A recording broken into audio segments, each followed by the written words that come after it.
안녕하세요. 오늘은 지난 시간에 이어서 계시에 대한 주제를 가지고 함께 교제를 나누고자 합니다. 오늘 제목에서도 아실 수도 있듯이 우리가 과연 하나님을 어떻게 만날 것인가에 대한 부분이 오늘 주제의 핵심인데요. 대부분은 어떤 나의 노력이나 어떤 나의 결심을 통해서 뭔가를 도달할 수 있다고 우리가 지금 살아왔기 때문에 지금도 아마 대부분이 나의 삶 가운데 어떤 무엇인가를 이루기 위해서는 당연히 나의 수고, 나의 결심, 나의 의지 이런 것들이 너무나 당연하게 중요하다고 생각하지 않습니까? 그래서 하나님을 만나는 것조차도 내가 뭔가 해야 되는 것이 있지 않을까? 내가 뭔가 열심히 해야 되지 않을까? 하지만 성경에서는 명확하게 계시에 대해서 말씀을 주고 계십니다. 그래서 오늘은 이 부분에 대해서 성경이 어떻게 말씀하시는지, 그리고 이 성경 말씀을 통해서 내 상태가 지금 어떤지, 그리고 하나님 만나기 위해서, 구원에 이르기 위해서 무엇이 필요한지에 대해서 명확하게 깨닫는 그런 시간이 되기를 소원합니다. 먼저 예레미야 29장 11절과 13절 말씀인데요. 너희를 향한 나의 생각을 내가 아나니 평안이요 재앙이 아니니라. 너희에게 미래와 희망을 주는 것이니라. 너희가 온 마음으로 나를 구하면 나를 찾을 것이요. 여기서 이제 핵심적인 부분이 하나님을 만난다라는 것입니다. 하나님께서는 어떠한 하나님으로 말씀하시냐면은 평안과 미래와 희망을 주는 하나님으로 말씀하십니다. 나에게 평안과 미래와 희망을 주는 정말로 좋으신 하나님께서 나를 만나기를 원하신다고 말씀하고 있습니다. 참 좋은 말씀이시죠. 근데 그렇다면 이 하나님을 나는 만난 적이 있는가에 대한 질문을 해보실 필요가 있겠습니다. 그 다음 이사야 말씀을 통해서 이 부분을 좀 다시 생각해 보겠습니다. 이사야 59장 2절 말씀입니다. 오직 너희 죄악이 너희와 너희 하나님 사이를 갈라놓았고 너희 죄가 그의 얼굴을 가리워서 너희에게서 듣지 않으시게 함이니라. 하나님께서는 정말 우리 모든 사람에게, 나에게 평안과 미래와 희망을 정말 주고 싶어 하시는 사랑의 하나님이신데, 내가 지금까지 하나님을 만나지 못했다면 나에게 문제가 있다고 성경은 말하고 있습니다. 뭐라고 말씀하시냐면 오직 너희 죄악이 너희와 너희 하나님 사이를 갈라놓았다라고 말씀하십니다. 그리고 너희 죄가 그의 얼굴을 가리웠다라고 성경은 말씀하고 있는 것입니다. 내가 지금까지 살아오면서 이 하나님을 만나지 못한 것은 무엇인가가 이 하나님을 만나지 못하도록 갈라놓았고 그 하나님의 얼굴을 가리웠다는 것입니다. 이거 성경에서는 죄라고 말씀하고 있습니다. 근데 지난 시간에도 말씀드린 것처럼 성경에서 말씀하시는 죄는 도덕적인 죄가 아니라 하나님을 마음에 두지 않는 것, 하나님으로부터 떠나 있는 그 상태를 죄라고 말씀하십니다. 이것이 죄라고 말씀하시는데 그렇다면 이 죄라고 말씀하신 것이 하나님을 만나지 못하게 하는, 하나님과 나 사이를 갈라놓은 이 죄가 무엇인가를 먼저 알 필요가 있겠습니다. 그리고 성경에서는 이 죄를 어떻게 해결하시는지, 그것이 바로 오늘 핵심 주제가 되는 계시입니다. 어떤 결심을 통해서 내가 하나님께 도달하는 그런 것이 아니고 공부를 통해서, 어떤 수련을 통해서, 어떤 훈련을 통해서 이 하나님을 찾아가는 그런 것이 아니라 하나님께서 내 마음 가운데 비춰주시고 깨닫게 해주시고 계시해 주시는 것을 통해서 내가 하나님을 만나게 된다라는 것입니다. 그래서 오늘은 먼저 이 전반부에는 나와 하나님 사이를 갈라놓은 죄를 세 가지 정도로 구별해서 정리해서 말씀드리고자 합니다. 제가 이 여러 분들과 이 복음에 대해서, 구원에 대해서 저도 개인적으로 많이 교제를 상담을 해봤는데 공통적으로 가지고 계시는 문제점들이 있습니다. 그것을 이제 한 세 가지 정도로 좀 정리를 해볼 수 있었습니다. 그래서 하나님과 사이를 낸 이 세 가지 벽에 대해서 좀 말씀을 드리고자 합니다. 첫 번째는 이제 무관심의 벽, 두 번째는 지혜의 벽, 세 번째는 행위의 벽, 이렇게 이름을 붙여봤는데요. 이해하기 쉽도록 제가 붙여봤습니다. 첫 번째는 이제 무관심의 벽인데 이것은 관심이 없다라는 것입니다. 사실 지금 이 방송을 들으시는 아마 절반 이상의 분들은 이 벽을 아마 가지고 계시지 않을까 좀 생각이 됩니다. 대부분은 그렇게 관심이 없는 것입니다. 하나님에 대해서, 그리고 죽음에 대해서, 죽음 이유에 대해서, 내 죄에 대해서, 구원자에 대해서, 이 성경에 대해서, 이 종교에 대해서, 이 모든 것에 대해서 별 관심이 없습니다. 그럼 뭐가 관심이 있느냐? 사는 것에 대해서 관심이 있는 것입니다. 당장 내가 어떻게 살 것인가? 당장 내 진로가 어떻게 될 것인가? 당장 내 취업이 어떻게 될 것인가? 결혼은 어떻게 할 것인가? 이 사는 것에 대해서 관심을 가지고 있고, 내 가족, 내 건강, 내 행복, 이것에 대한 관심이 있지 사실 그 외의 것에 대해서, 특히 이 죽음에 대해서 관심이 없는 것입니다. 이것을 이제 무관심의 벽이라고 이름을 붙여봤습니다. 근데 사실 이것이 하나님과 나 사이에 갈라놓은 굉장히 큰 벽입니다. 첫 번째 벽이라고 할 수 있습니다. 이 부분에 대해서 좀 초반에 말씀을 드리고자 하고요. 하고요. 그럼 그 다음에 만나는 두 번째 벽은 뭐냐? 지혜의 벽이라고 이름 붙여봤습니다. 지혜의 벽은 뭐냐면 이제 관심은 좀 있는 거죠. 근데 막상 복음을 들어보니까 내 생각과 다른데? 나는 그렇게 생각하지 않는데? 믿음으로 구원을 받는다고? 은혜로 구원을 받는다고? 내 생각에는 이러면서 이제 내 생각을 통해서 이 복음을 평가를 하는 것입니다. 내 생각과 다르기 때문에 이것은 아니야. 그러니까 내 생각이 굉장히 중요한 것이죠. 이걸 지혜의 벽이라고 붙여봤습니다. 마지막 세 번째 벽은 행위의 벽이라고 붙여봤는데 교회를 다니시는, 지금도 아마 접속하신 분들 중에 교회를 다니시고 계시는 분들이 계실 수 있다고 생각이 됩니다. 근데 왜 구원을 받지 못할까요? 구원에 확신이 없을까요? 교회를 다니지만 왜 천국에 간다는 확신이 없을까요? 아마도 내 행위를 보기 때문에 그렇습니다. 내 행위를 보면 절대로 확신이 있을 수가 없습니다. 여전히 부족하잖아요. 부족합니다. 부족하기 때문에 열심히 해보겠습니다 라고 결론이 납니다. 오늘 좋은 말씀 잘 들었습니다. 참 은혜로운 말씀 잘 들었습니다. 그럴 때 어떻게 하죠? 감사합니다 라기보다는 제가 열심히 해보겠습니다. 이렇게 마무리가 됩니다. 그럼 확신이 영원히 없습니다. 마음 가운데 계속 불안함이 있습니다.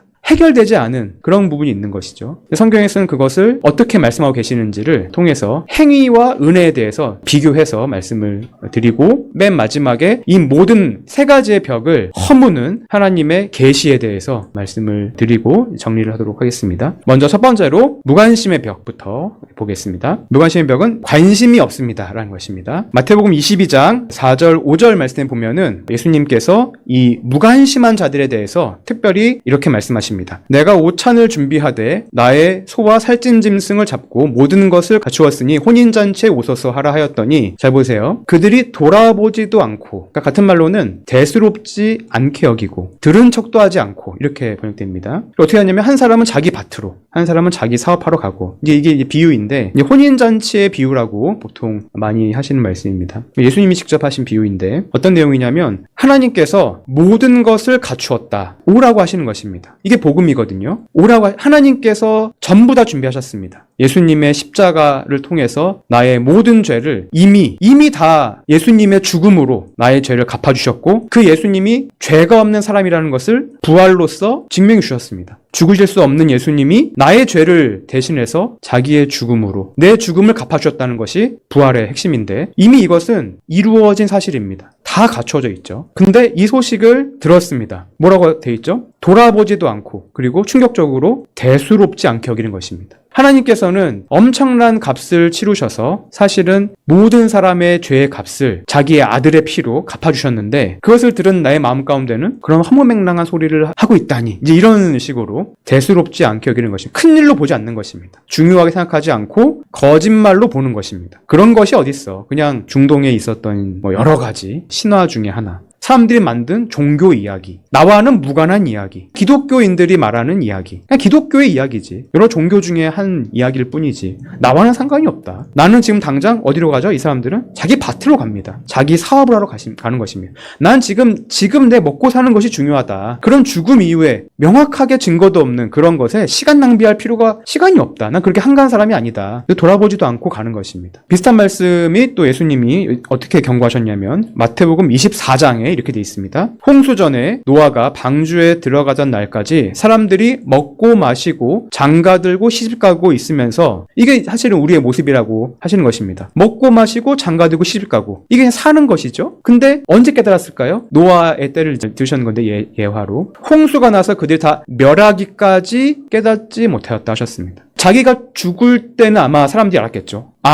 내가 죽는구나. 근데 이미 그것은 너무나 늦은 것입니다. 이 죽음을 준비하는 것에 대해서 사람들이 생각보다 너무 관심이 없습니다. 그래서 오늘 첫 번째로 말씀하시는 이 벽은 너무나 두려운 벽입니다. 무관심의 벽이라는 것은 사실 너무나 두려운 벽이라는 것입니다. 내 죽음인데 다른 사람의 문제가 아니거든요. 사실은 나도 해당되는, 피할 수 없는 이 죽음에 대한 문제인데, 이것을 마치 다른 사람의 일인 것처럼, 나와는 전혀 관련이 없는 일인 것처럼 무관심하다는 것입니다. 그리고 대수롭지 않게 여기는 것입니다. 죽음에 대한 대책이 있으십니까? 죽음 이유에 대해서 명확한 지식을 가지고 계십니까? 그런 분이 계시다면 사실 그 분명한 지식을 붙들고 확신 가운데 사시면 되겠죠. 나는 죽음 이후에 분명한 무엇인가 있다라는 확신이 있다. 아니면은 죽음 이후에는 아무것도 없다라는 확신이 있다. 그러면은 그렇게 사시면 됩니다. 근데 그런 확신의 근거가 없다면은 이것은 굉장히 중요한 문제인 것입니다. 근데 이렇게 중요한 문제를 너무나 많은 사람들이 아무런 관심을 갖지 않고 살아가고 있다라고 성경은 말하고 있습니다. 저는 이제 오늘 여기 올 때 이제 차를 운전해서 왔는데요. 1시간 30분 정도 걸렸습니다. 생각해보면은 그 긴 시간 운전하고 무사히 도착한 것이 참 감사한 일입니다. 내가 오늘 무사히 하루를 보내는 것은 사실 굉장히 감사한 일입니다.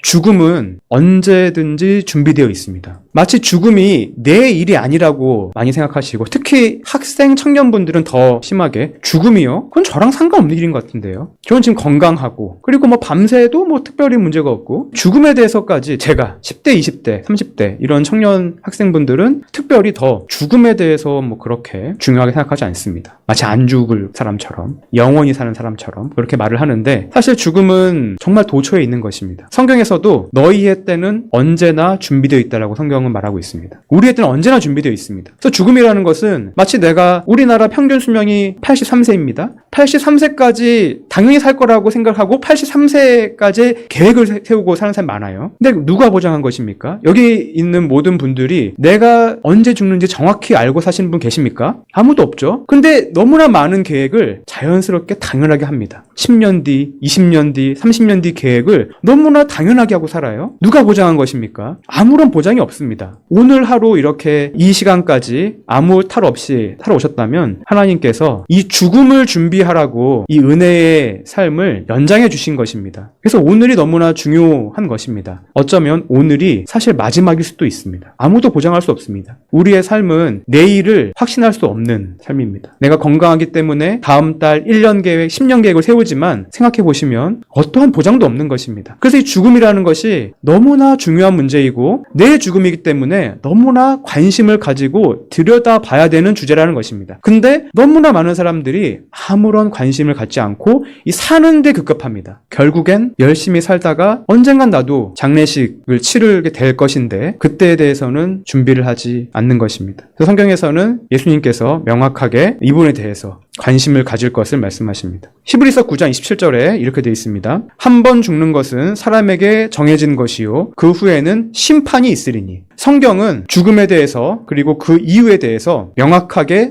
말씀하십니다. 정해진 것이다. 모든 사람이 이 죽음을 피할 수 없다. 문제는 그 후에 뭐가 있다고 하셨죠? 심판이 있습니다. 이 심판에 대해서 과연 그럴까? 죽음 이후에 심판이 있다라고 성경은 말씀하시는데 이 심판이 무엇일까? 그럼 나는 이 심판을 피할 수 있을까? 이런 것에 대해서 관심을 가지라고 성경은 말하고 있습니다. 누가복음 12장 19절에서 예수님께서 이 관심을 갖지 않는 자들에 대해서 또 이렇게 말씀하십니다. 12장 19절 20절입니다. 내가 내 영혼에게 이르되 영혼아 여러 해 쓸 물건을 많이 쌓아두었으니 평안히 쉬고 먹고 마시고 즐거워하자 하리라 하되. 잘 보세요. 어떤 부자가 있는데 뭐라고 하냐면은 정말 부유합니다. 재벌인 것 같아요. 많이 쌓아두었습니다. 그래서 남은 여생을 이제 전혀 걱정할 필요 없이 평안히 쉬고 먹고 마시고 즐거워할 만큼의 부를 드디어 축적을 했어요. 성공한 인생이죠. 이 세상은 이것을 성공이라고 말합니다. 근데 하나님도 이 부자에 대해서 어머 참 성공했다라고 말씀하시냐는 것입니다. 충격적으로 하나님은 이렇게 말씀하십니다. 어리석은 자여라고 말씀하십니다. 너무 충격적이죠. 모든 사람들이 이 자기의 삶에 대해서 관심을 가지고 있는 목표는 바로 이런 부자가 되기 위한 것이 아니겠습니까? 부자가 되기 위한 것입니다. 그리고 평안하기 위해서 사는 것입니다. 즐거워하기 위해서 사는 것입니다. 그런데 하나님은 이 사람에 대해서 너 참 잘했다. 너 참 지혜롭구나. 너 참 잘 살았다라고 하지 않으시고 어리석은 자여라고 말씀하시면서 오늘 밤에 네 영혼을 도로 찾으리니 그러면 너의 준비한 것이 누구의 것이 되겠느냐라고 말씀하십니다. 이것이 지금 여러분들에게 하나님께서 주시는 질문입니다. 죽음을 준비하지 않은, 죽음에 대해서 관심이 없는, 하나님에 대해서 관심이 없는, 이 영생과 복음에 대해서 관심이 없는 모든 사람들에 대해서 하나님께서는 어리석은 자여, 오늘 밤에 너의 영혼을 도로 찾는다면 지금까지 내가 열심으로 정말 그렇게 고생해서 수고해서 쌓아둔 모든 것이 무슨 의미가 있겠냐고 말씀을 하시는 것입니다. 이것에 대해서 마음 가운데 울림이 있는 분들은 이 무관심의 벽이 허물어지고 있는 것입니다. 하지만 이 말을 듣고도 별로 감흥이 없다면 그것은 굉장히 큰 문제가 있는 것입니다. 그래서 이 부분에 대해서 정말 이게 내 문제구나 심각하게 받아들이실 필요가 있다는 것입니다. 끝으로 잠언 30장에서 그러면은 성경에서 말씀하시는 지혜에 대해서 좀 보겠습니다. 잠언 30장 24절 25절입니다. 땅의 작고도 가장 지혜로운 것 넷이 있나니 곧 힘이 없는 종류로되 먹을 것을 여름에 준비하는 개미입니다. 너무나 충격적으로 하나님께서는 아까 전에 평생을 먹고 마시고 즐거워할 만큼 쌓아놓은 부자에 대해서는 어리석다라고 말씀하시고 뭐에 대해서 지혜롭다고 하셨죠? 가장 지혜로운 것입니다. 가장 지혜로운 것. 개미입니다. 우리가 그냥 발에 밟혀도 이게 밟혀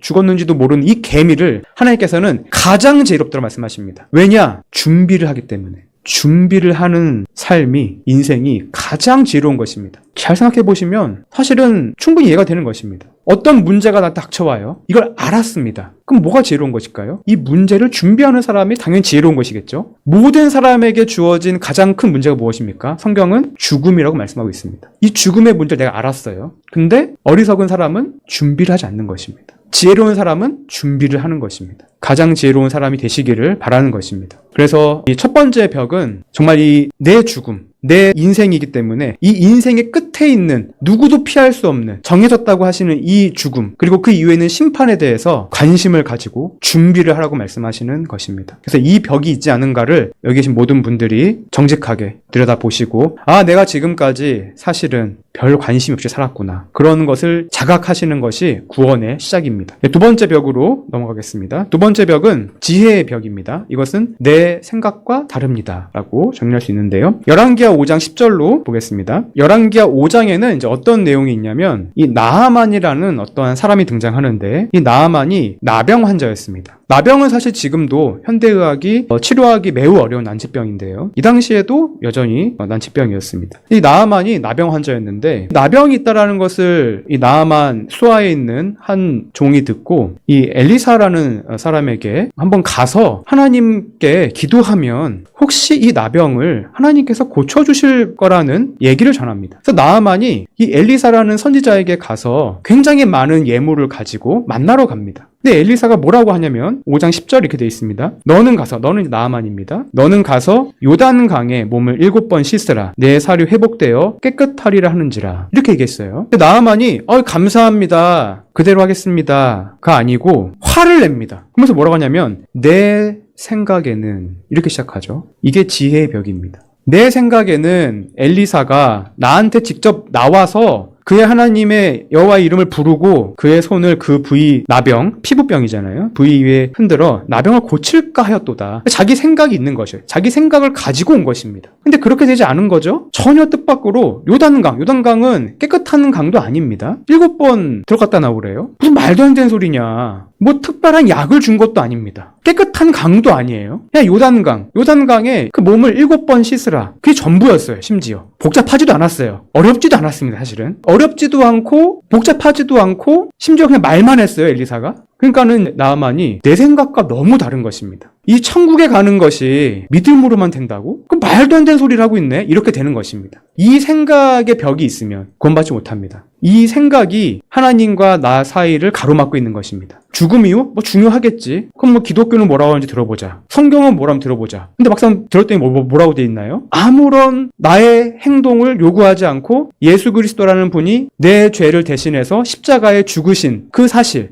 내 죄를 예수님이 다 가져가셨구나. 그 죄 없는 예수님이 나를 대신해서 죽으셨구나. 내 죄에 대한 값을 예수님이 대신 갚아주셨구나. 이걸 그냥 믿으면 된대요. 내 생각과 같습니까? 같지 않아요. 내 생각에는 뭔가 천국 정도 가려면 좀 내가 뭔가 해야 될 거나 아니면은 뭔가 좀 복잡한 뭔가 있거나 이럴 것 같은데 전혀 내 생각과 다른 얘기를 들었을 때 이 나하만과 같이 내 생각에는 그럴 것 같지 않은데 이러면은 복음이 튕겨나가는 것입니다. 고린도서 2장 14절에 자연에 속한 사람은 하나님의 영에 속한 일들을 받아들이지 못합니다. 그런 사람에게는 이런 일들이 어리석은 일이며 그는 이런 일들을 이해할 수 없습니다. 이런 일들은 영적으로만 분별되기 때문입니다. 이런 말씀이 있는데 이게 무슨 말이냐면 받아들이지 못한다는 것입니다. 그러니까 복음을 듣고 죽음에 대해서 좀 준비를 하려고 복음을 들어봤어요. 근데 받아들이지를 못하는 것입니다. 왜냐하면 이해가 안 돼요. 이해할 수 없습니다. 라고 되어 있습니다. 그리고 뭔가 자기가 볼 때는 되게 어리석어 보이는 것입니다. 그냥 그냥 믿기만 하면 된다라는 것이, 그리고 나는 구원받았다라고 얘기하시는 분들이, 저도 예전에 그랬거든요. 참 어리석다. 왜냐면 명확한 구원이 있어 보이지 않은 거에 시간 낭비를 하는 것처럼 보였어요. 저는 예전에 믿기 전에. 그래서 되게 어리석다. 교회 다니시는 분들이 전 가장 어리석다고 생각을 했던 사람 중에 한 명입니다. 왜냐면 뭔가 종교적인 행위를 하려면 뭔가 좀 다른 뭔가 있어야 될 것 같은데, 막상 들어보면은 그냥 믿으면 된대요. 예수님을 믿으면 천국 간대요. 근데 이거를 진짜 믿고 있어요, 심지어. 그리고 구원에 확신이 있대요. 이런 바보 같은 말이 어디 있습니까? 그래서 저는 이해할 수가 없었습니다. 근데 성경도 이거를 명확하게 말씀하십니다. 당연하다. 이해할 수 없는 것이다. 이해하려고 하기 때문에. 내가 이것을 이해하려고 하기 때문에 이해할 수 없는 것입니다. 이런 일들은 영적으로라만 분별되게, 이 말이 계시거든요. 영적으로라만 분별된다. 영적으로. 이성적이지 않다는 것입니다. 내가 이성적으로, 논리적으로 뭔가가 이에 대해서 믿겠다. 그런 것이 아닙니다. 복음이 논리 전개를 하다 보니까 도달하는 어떤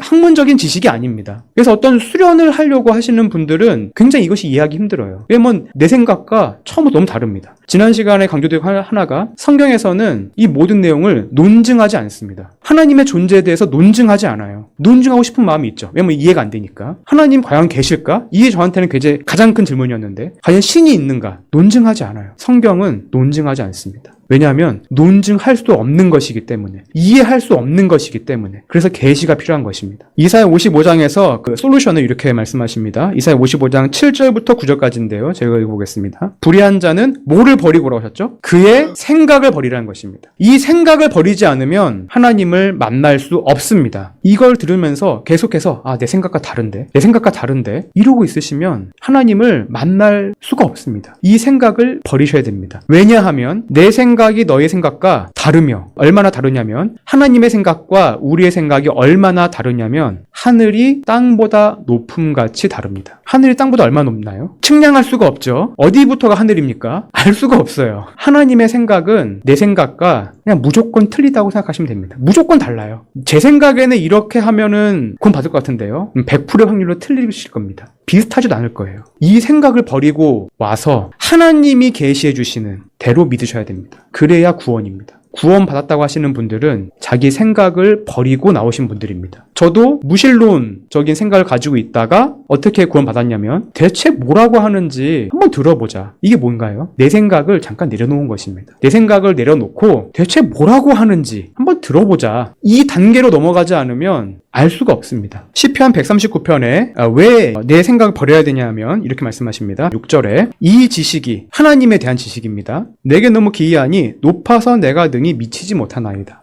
이렇게 고백이 나오는 것입니다. 정말 정직한 사람은 아무리 성경에 있는 복음을 들었을 때 정직한 사람의 고백은 이렇게 나오는 것입니다. 너무나 기이해서 내가 가진 것으로는, 나로서는 도무지 이해할 수가 없구나. 이렇게 인정이 돼야 내 생각을 버리게 됩니다. 근데 계속 내 생각을 붙잡으면 복음과 성경에 있는 내용을 평가를 합니다. 이거 좀 이상한데? 이상한데라고 끝납니다. 이 사람들이 이상한 걸 믿고 있구나. 내 생각이 옳다라고 생각을 하고 보는 것입니다. 자신의 경험을 가지고 보는 것입니다. 지금까지 살아온 경험은 뭐죠? 인과입니다. 인과율. 그리고 수고와 보상입니다. 그렇게 살아오셨죠, 대부분? 이 세상에서 공짜 있습니까? 공짜 없어요. 이 세상은 공짜가 없습니다. 내가 한 만큼 받는 것입니다. 운은 뭐죠? 운은? 내가 조금이라고 많이 받은 것입니다. 그럼 운이 좋은 거죠. 사람들이 운을 많이 말하죠. 로또 같은 거. 내가 1,000원 투자해서 10억 정도 받았어요. 그러면은 굉장히 운이 좋은 거죠. 아멘이 터져 나오는 것입니다. 그럼 좋겠죠. 근데 성경은 아무런 수고를 기대하지 않고 거꾸로 너희의 행위는 틀렸다라고 얘기를 하는 것입니다. 그러니까 내가 지금까지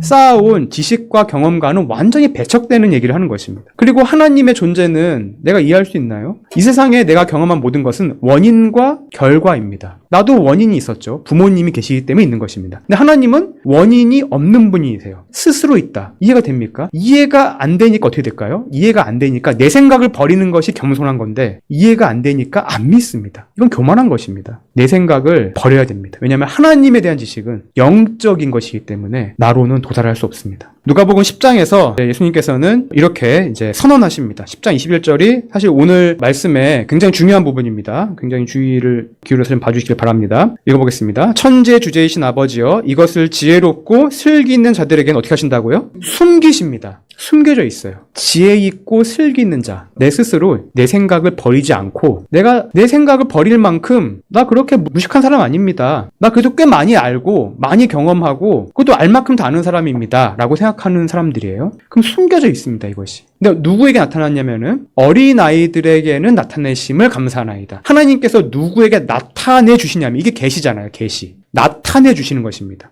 나타내 주셨어요. 누구죠? 어린아이들입니다. 올소이다 이렇게 된 것이 아버지의 뜻입니다. 하나님의 뜻은 무엇이냐면 이 모든 복음을 어린아이들에게 나타내 주시는 것입니다. 어린아이들은 뭐를 나타내고 있냐면 자기 생각이 없습니다. 저 지금 만 2살 된 아들이 하나 있는데 많이 배웁니다. 어린아이라고 보기 어려울 정도로 어리지만 이 아이를 키우면서 제가 명확하게 알게 되는 것은 이 아이는 정말 스펀지와 같구나. 저와 제 아내의 행동을 다 따라합니다. 다 경험해 보셨겠죠? 말도 따라하고 왜냐면 그게 어린아이입니다. 그냥 순수한 거죠. 그리고 이 부모에 대한 신뢰가 지금 매우 높죠. 당연히. 부모가 우주잖아요. 이 아이한테는. 전부지 않습니까? 그러니까는 아빠 엄마가 이렇게 하는 것을 이 아이는 이게 전부기 때문에 그것을 유심히 보고 그것을 믿고 따라하는 것입니다. 받아들이고. 이게 어린아이입니다. 겸손한 것을 말하고 있습니다. 마태복음 18장 3절에서도 똑같은 말씀하십니다. 제가 비슷한 말씀을 계속 보여드리는 이유는 이것이 굉장히 중요한 것입니다. 진실로 너에게 이르노니 진실로.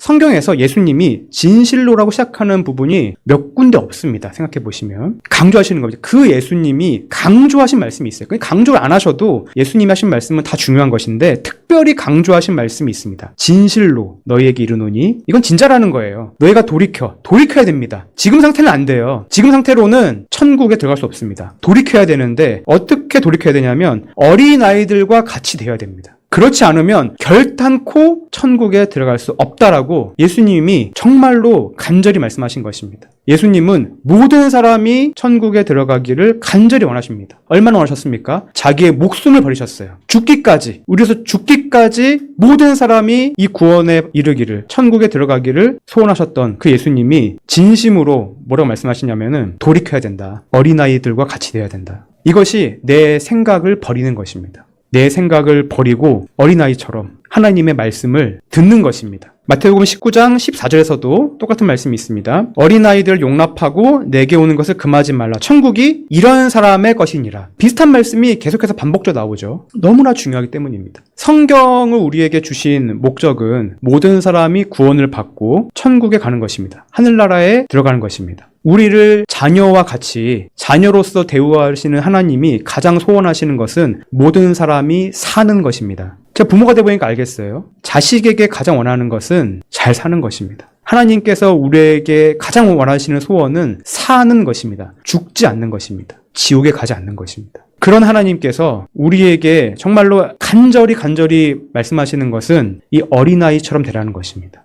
그러면 나타난다는 것입니다. 그러지 않고서는 숨겨져 있습니다. 숨겨져 있는 건 뭐죠? 없는 것 같아요. 내 생각을 버리지 않으면 이 천국에 가는 방법이 없는 것처럼 보인다는 것입니다. 내 생각을 버리면 나타납니다. 이것이 계시인 것입니다. 사도행전 17장에서 이 어린아이가 어떠한 사람들인지를 말씀하십니다. 사도행전 17장 11절에 이렇게 되어 있습니다. 베레아에 있는 사람들은 데살로니가에 있는 사람들보다 더 어떻게 되어 있죠? 너그러워서 간절한 마음으로. 이게 어린아이의 마음입니다. 두 가지 마음입니다. 너그러워야 됩니다. 이 복음은 정말 좋은 소식이거든요. 교회 오라는 말 안 합니다. 하나님 그렇게 약하신 하나님 아니시고 부족한 하나님 아니시고 11조 원하시는 하나님 아니세요. 돈 원하시는 분 아니십니다. 하나님은 여러분이 살기를 그저 바라시는, 모두 다 하늘나라에 가서 함께 있기를 원하시는 우리 아버지 되신 하나님이라고 성경은 명확하게 말씀하시는데, 이 좋은 소식을 전했는데 어떤 사람은 조롱을 합니다. 저도 복음을 이렇게 전도하다 보면은 조롱을 하는 사람들이 있어요. 좀 예전에는 맞기도 했습니다. 저는 맞아본 적도 있습니다. 왜 그럴까요? 그 마음이 너그럽지 않은 것입니다. 그런 걸 믿고 있다니 비웃는 것입니다. 그런 사람들은 하늘나라에 들어갈 수 없습니다. 너그러운 마음, 부드러운 마음이에요. 부드러운 마음, 그리고 간절한 마음. 이 두 가지 마음이 어린아이의 마음입니다. 내가 가지고 있는 것들, 내가 가지고 있는 경험들이 정말로 보잘것 없구나. 사실 보잘것 없지 않습니까? 내가 뭐 가지고 있는 경험과 지식이 100% 진리가 당연히 아니잖아요. 언제든지 바뀔 수 있고 정말로 변화무쌍한 것이 나의 마음과 생각과 경험과 지식인데 이것을 마치 영원불변의 진리로 붙들면서 내 생각과 다르기 때문에 믿지 않는다. 이것은 너그러운 마음이 아닌 것입니다. 너그러운 마음, 부드러운 마음은 어떤 사람이 죽음 이유에 대해서 뭔가가 있어. 정말 좋은 게 있어. 라고 했을 때 그래? 뭔데? 이렇게 질문하는 것이 너그러운 마음입니다. 그래서 이 베레아에 있는 사람들은 이런 마음이 있다고 하시면서 이 너그럽고 간절한 마음으로 말씀을 받고 듣는 것입니다. 지금 다 여러분 말씀 받고 계시죠? 이것이 그러한가? 이것이 너그럽고 간절한 마음을 가진 분들의 생각입니다. 이것이 그러한가? 다시 말하면 이것이 사실인가? 예수 그리스도가 내 죄를 위해서 십자가에 죽으셨다. 내 죄에 대한 값을 이 예수 그리스도라는 분이 자신의 죽음으로 갚으시고 이분이 죄가 없는 사람이라는 것이 부활로서 증명되었다. 이것이 지난 시간 주제였는데 이것이 사실일까를 생각하는 것입니다. 성경을 상고함으로 되어 있죠. 상고. 상고는 숙고입니다. 곰곰이 생각을 해보는 것입니다. 무관심과 지혜의 벽의 없는 상태인 거죠. 관심을 가지고 내 생각을 놓고 이 성경 말씀을 가지고 생각을 해보는 것입니다. 과연 그런가? 이게 사실일까? 생각을 하는 것입니다. 그럼 하나님께서 나타내 주십니다. 로마서 10장 17절에서 이렇게 되어 있습니다. 믿음은 어디서 나온다고요? 들음에서 나며. 듣는 것이 너무나 중요합니다. 여러분 지금 되게 잘하고 계시는 거예요. 근데 뭐를 들어야 되죠? 내 생각을 듣는 것이 아니고 들음은 그리스도의 말씀으로 말미암느니라. 예수님의 말씀, 성경 말씀을 들어야 되는 것입니다. 그래서 내 생각을 버리고 성경 말씀을 너그럽고 간절한 마음으로 들을 때 하나님께서 나타내 주신다고 하셨습니다. 그럼 마지막으로 행위의 벽에 대해서 보겠습니다. 그럼 이제 이 모든 것을 듣고 이렇게 결론 내시는 분이 있어요. 이제 교회를 열심히 다니시는 분들이 대부분 이런 상태이실 것 같은데 좋은 말씀 잘 들었습니다. 정말로 당연히 죽음이 준비해야 되고 내 죽음이니까. 그리고 내 생각을 놓고 성경이 뭐라고 하시는지도 분명히 들어야 되겠군요. 그러면서 제가 한번 성경 말씀대로 열심히 해보겠습니다. 이게 뭐냐면은 예수님처럼 열심히 살아보겠습니다. 예수님의 그 사랑이 풍부하신 교회는 열심히 다녀보고 성경도 열심히 읽어보고 열심으로 해보겠습니다. 근데 이 행위의 벽에 있는 분들이 가장 안타까운 상태입니다. 에베소서 2장 8절 9절에 이렇게 되어 있습니다. 너희는 그 은혜에 의하여 믿음으로 말미암아 구원을 받았으니 이것은 너희에게서 난 것이 아니요 하나님의 선물이라. 행위에서 난 것이 아니니 이는 누구든지 자랑하지 못하게 함이니라. 이렇게 명확히 말씀하고 계시죠. 행위에서 난 것이 아니다. 근데 이 마음 가운데 이 부분이 해결되지 않으면 어떤 질문이 있냐면 교회를 매주마다 가긴 가는데 마음 가운데 구원의 확신이 없어요. 이런 분들이 이 뭔가가 해결 안 된 것입니다. 근데 막상 물어보면 뭐라고 하죠? 예수님 믿는다고 해요. 예수님 믿습니다. 근데 막상 구원의 확신은 없어요. 그럼 이 두 개가 어떻게 차이가 있는 걸까요? 이게 해결이 안 된 것입니다. 천국 문턱까지 갔다가 지옥으로 가는 것입니다. 가장 안타깝죠. 이 디모데전서 2장 4절 말씀이 우리에게 이 부분에 대한 솔루션을 주시는데 디모데전서 2장 4절 이렇게 되어 있습니다. 하나님은 모든 사람이 구원을 받으며 이 부분 한번 잘 생각해 보세요. 하나님은 모든 사람이 구원받기를 원하십니다. 명확하게 써 있습니다. 그럼 모든 사람이 구원을 받으려면 이 구원의 조건이 행위가 포함되면 될까요? 당연히 안 됩니다. 로마서 3장 22절 한번 가보겠습니다. 같은 말씀인데요. 로마서 3장 22절에 예수 그리스도를 믿음으로 말미암아 모든 믿는 자에게 맺힌 하나님의 은이 차별이 없습니다. 이 구원이 차별 없이 주어지기 위해서는 이 구원의 조건에 행위가 조금도 있으면 안 됩니다. 만일 구원의 조건이 종교 생활, 내가 그래도 하나님 앞에 이 말씀대로 잘 살려면은 이 구원의 조건에 교회에 열심히 나오거나 봉사를 하거나 이런 것이 있어야 된다라고 한다면 몸이 불편하신 분들은 굉장한 핸디캡이 있는 것이죠. 교회에 오기가 힘들어요. 왜냐면 몸이 불편하셔서. 그런 분들은 억울하지 않습니까? 성경에 뭐라고 되어 있죠? 차별이 없다고 했습니다. 이 구원은 차별 없이 주어지는 모든 사람에게. 근데 이 행위가 있다면 행할 수 없는 분들은, 육체에 어려움이 있어서 행할 수 없는 분들은, 정신에 어려움이 있어서 행할 수 없는 분들은 어떻게 되는 것입니까? 조금만 생각해봐도 이 구원은, 성경에서 말씀하신 이 구원은 어떤 행위도 들어갈 수가 없구나 명확해지는 것입니다. 그럼 행위가 대체 그러면은 아무런 의미가 없느냐? 그것이 아닙니다. 야고보서 2장 18절에서 이렇게 말씀하십니다. 행함이 없는 너의 믿음을 내게 보이라. 나는 행함으로 내 믿음을 내게 보이리라. 믿음이 그의 행함과 함께 일하고 행함으로 믿음이 온전하게 되었느니라. 행함이 없는 믿음은 죽은 것이니라. 행함이 성경에서는 강조됩니다. 왜 강조되냐면 믿음의 증거입니다. 잘 정리를 잘 하셔야 되는데 이거를 오해하시면 이 순서를 바꾸시면 큰일 납니다. 그러면은 천국 문턱까지 갔다 지옥 가시는 거예요. 바로 성경에서는 뭐라고 돼 있어요? 행함이 없는 믿음은 죽은 것이 아니냐. 그럼 행함이 중요한 거예요. 행함이 중요합니다, 당연히. 왜 중요하냐고요? 믿음의 증거이기 때문에 그렇습니다. 믿는다면 행하지 않을 수 없다는 것입니다. 근데 구원의 조건에 행함이 있나요? 없습니다. 구원을 받았다면 응당 자연스럽게 맺히는 열매가 행함이라는 것입니다. 이렇게 정리를 하셔야 돼요. 마태복음 12장에서 예수님도 이렇게 말씀하셨습니다. 12장 23절에 그 열매로 나무를 아느니라. 명확하죠? 그 나무가 사과나무인지 어떻게 알죠? 사과가 맺히면 사과나무입니다. 특별히 열매가 없어도 나중에 기다려보니까 사과가 맺혔네? 그럼 그 나무는 사과나무였겠죠? 시간 놓고 보니까 배가 맺혔어요. 그럼 사과나무입니까? 배나무겠죠? 이 사람이 구원받았다고 합니다. 어떻게 우리가 알 수 있을까요? 오해하시는 분들은 하나님만 아신다 이렇게 합니다. 그럼 불안하잖아요. 성경에서는 어떠한 구절도 하나님만 아신다라는 게 없어요. 구원은 영생을 얻었고, 그리고 요한일서에서도 명확하게 이것은 너에게 이르는 이유는 너희가 영생을 가졌고 이렇게 되어 있습니다. 영생을 가졌다라는 것을 우리에게 알려주시는 것입니다. 알게 하람이니라. 그래서 우리는 구원의 확신을 가지고 있고 경험적으로 아는 것입니다. 지식이 아니고 경험적으로 내 자신이 구원받았다는 것을 내가 압니다. 내가 모르면 구원받지 못한 것입니다. 근데 나는 구원받았다고 하는데 다른 사람이 봤을 때 어떤 행함도 나타나지 않아요. 이 나무로부터 열매가 없을 때 이것은 가짜라는 것입니다. 성경에서는 행함 어떻게 설명하시냐면 거듭남의 증거로서 말씀하십니다. 거듭났다면 하나님을 향하는 그 마음이 생기는 것입니다. 거듭난 성도가, 거듭난 사람이 필연적으로 당연히 가지고 있는 영적인 것을 향하는 삶이 시작된다고 말씀하십니다. 근데 말로는 나 예수님 믿어요. 저 교회 다니는데요. 근데 그의 삶 가운데 어떠한 성령의 열매도 없어요. 어떠한 하나님의 열매도 없습니다. 그것은 가짜 나무라는 것입니다. 그래서 행함을 통해서 믿음을 안다는 것이지 행함을 통해서 구원받는다는 것이 아닙니다. 이걸 잘 정리하셔야 됩니다. 그래서 구원의 성경에서 말씀하시는 명확한 구원은 선물로 우리에게 주시는 것입니다. 내가 내 행함으로 쟁취하는 구원이 아니고 하나님께 선물로 주시는 구원을 가지고 있을 때 내 마음 가운데 저항할 수 없는 감사, 폭발적으로 나오는 평안, 이것이 넘치기 때문에 일요일에 교회 가는 것입니다. 누가 말려도 주일날 주님을 생각하면서 이 저항할 수 없는 복받치는 감사와 기쁨을 이기지 못해서 나가는 것입니다. 찬양 드리지 않을 수 없고 감사 드리지 않을 수 없고 예배 드리지 않을 수 없기 때문에 가는 것입니다. 내가 그것을 하지 않으면 벌받을까봐, 내가 그것을 하지 않으면 지옥 갈까봐, 그런 것이 아닙니다. 감사가 있기 때문에 예배를 드리는 것입니다. 골로새서 1장 10절에서 이렇게 되어 있습니다. 주님께 합당하게 살아감으로써 모든 일에서 그분을 기쁘게 해드리고 모든 선한 일에서 열매를 맺고, 이거는 구원받은 사람의 삶에 대한 것입니다.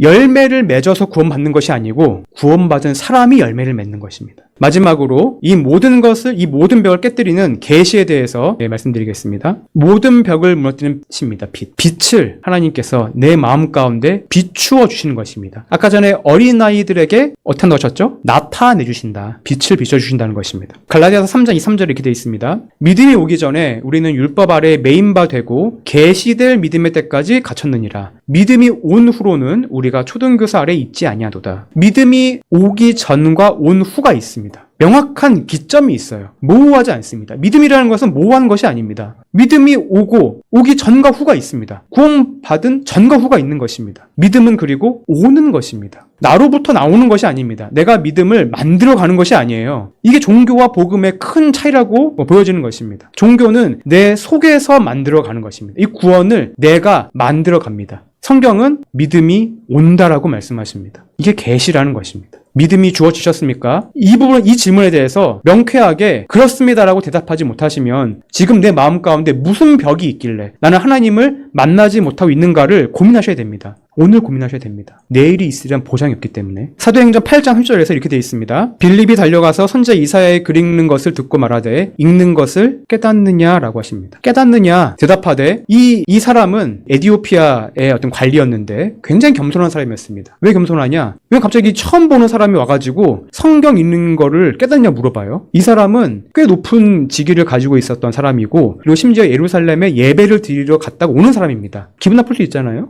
처음 보는 사람 사람이 갑자기 구원 받았습니까? 라고 물어보는 겁니다. 근데 이 사람이 겸손했기 때문에, 그리고 간절한 마음이 있었습니다. 성경을 알고 싶은 마음이 있었던 거예요. 뭐라고 하죠? 지도해주는 사람이 없으니 어찌 깨달을 수 있겠습니까? 지도해 달라는 거예요. 가르쳐 달라는 것입니다. 가르쳐 주십시오. 빌립이 입을 열어 이 글을 시작하여 예수를 가르쳐 복음을 전하니, 그리고 나서 이 사람이 구원을 받았습니다. 마음 가운데 성경에 대한 말씀을 가지고 있어요. 예수님이 내 죄를 대신해서 십자가에 죽었다라는 지식이 있습니다. 지식이 있으신 분들이 있죠. 지금 이 복음을 태어나서 처음 들어보시는 분도 계시겠지만 상당히 많은 분들은 지금 이 방송을 들으시는 분들 상당수는 아마 들어보신 적이 있으실 겁니다. 근데 왜 깨닫지 못하실까요? 마음 가운데 깨닫고 싶은 마음이 없는 것입니다. 첫 번째. 두 번째는 내 생각과 다르기 때문에. 세 번째는 내 행위를 보는 것입니다. 근데 이 모든 것을 이 에티오피아 관리는 내려놓습니다. 가르쳐달라고. 가르쳐줬습니다. 그때 이 사람이 즉시 구원을 받았습니다. 믿음이 오기 전과 후가 명확한 거죠. 구원은 이런 것입니다. 마태복음 11장 27절에서 예수님이 직접 이렇게 말씀하십니다. 계시를 받는 자 외에는 아버지를 아는 자가 없느니라. 명확하게 예수님이 하나님을 알기 위해서, 구원을 받기 위해서 뭐가 필요하냐? 계시가 필요하다. 그 계시는 나타내시는 것입니다. 누구에게 나타내주시냐? 어린아이와 같은 마음을 가진 자들에게 전부 차별 없이 나타내주신다. 그 어린아이 같은 마음은 뭐냐면 그 에티오피아